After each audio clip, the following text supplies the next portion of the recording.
What is up, guys? Welcome back to another Major Ben video. Now, today you are seeing some awesome Fallout 76. I mean, I wouldn't say awesome, I'm pretty bad at it. I've just started playing this game. I know I'm so late to it, but you're seeing some 4K Fallout 76 gameplay in the background here.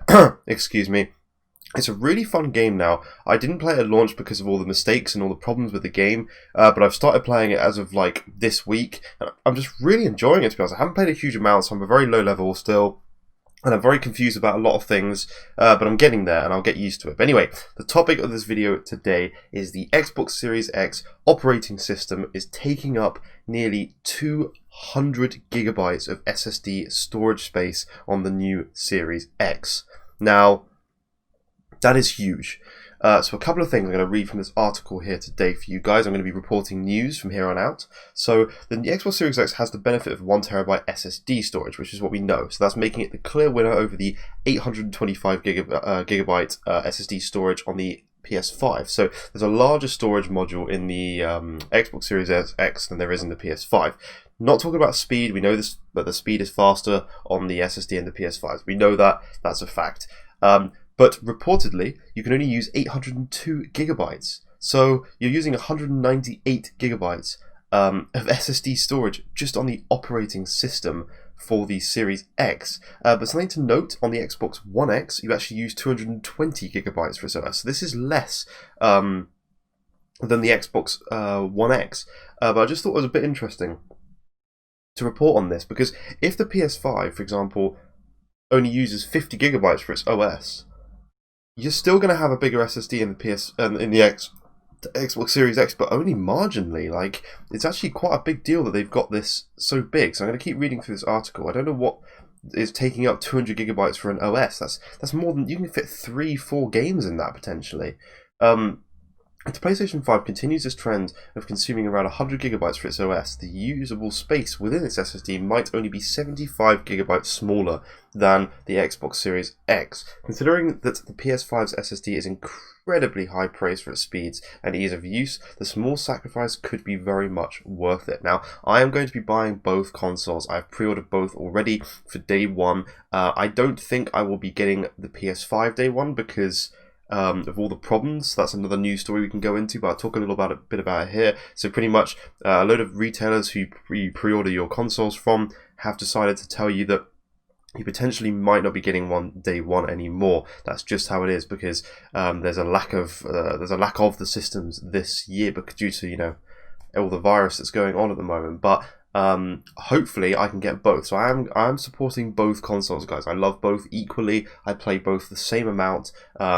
And yeah, so however, if the PS5's operating system is somehow equal to the size of the Xbox Series X, consumers will be likely to be unhappy.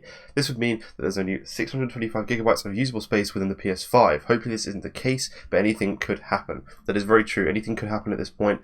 We could be looking at lots less storage. Now, this leads me on to my next point, which is going to be talking about the expandable storage on the Series X. So you know the little cards that we've seen, like Austin Evans had his hands on one. Those 1TB SSD cards, they are costing, I believe, over 200 or just below £200. I'm just going to get some information on that really quickly. Give me 2 seconds. Xbox expandable card. Let's see if there's any news on this. So yeah, Xbox, here we go. They can actually buy them right now. I didn't realize they had them on the store already, Microsoft Store, but they are costing, they're already out of stock, so they've sold a lot, £220. So only £40 less, sorry, £30 less than the actual Series S itself, which is absolutely insane. So if you are disappointed with the storage and you have the money to get one of these, I would recommend getting one. I didn't realize they were out of stock already, unless they just haven't gone live yet.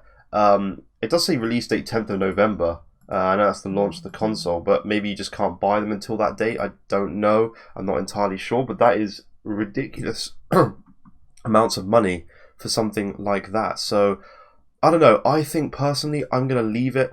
I'm going to wait, because these Seagate drives are so expensive. I don't mind. I think to give you an example of what game storage size is likely to be, I believe Demon Souls on the PS5 is only reported to use about 60, maybe 70 gigabytes of data. So that's not a huge amount. You can still fit, 6 games on the Series X and probably similar on the PS5. So you're not looking at playing that many games at one go. There's just physically not that many games at launch anyway. So to be honest, I don't think it's a huge deal by any means. I think there's going to be plenty of stuff. Plenty of games you're going to be able to fit on both of the drives, both PS5 and Xbox Series X. But anyway, that is it for today's news story. I will be reporting as often as I can on these news stories. If there's anything I think that you guys should know about going into the next gen, then I will be doing a news story on it. I will try and do these every other day or something like that. But there's plenty of news going on at the moment with the launch of these two consoles, so it's very, very exciting. So anyway, thank you very much for watching my video. I really do appreciate it, guys. Please do leave a like, please do subscribe, and I will see you in future videos. Bye bye for now.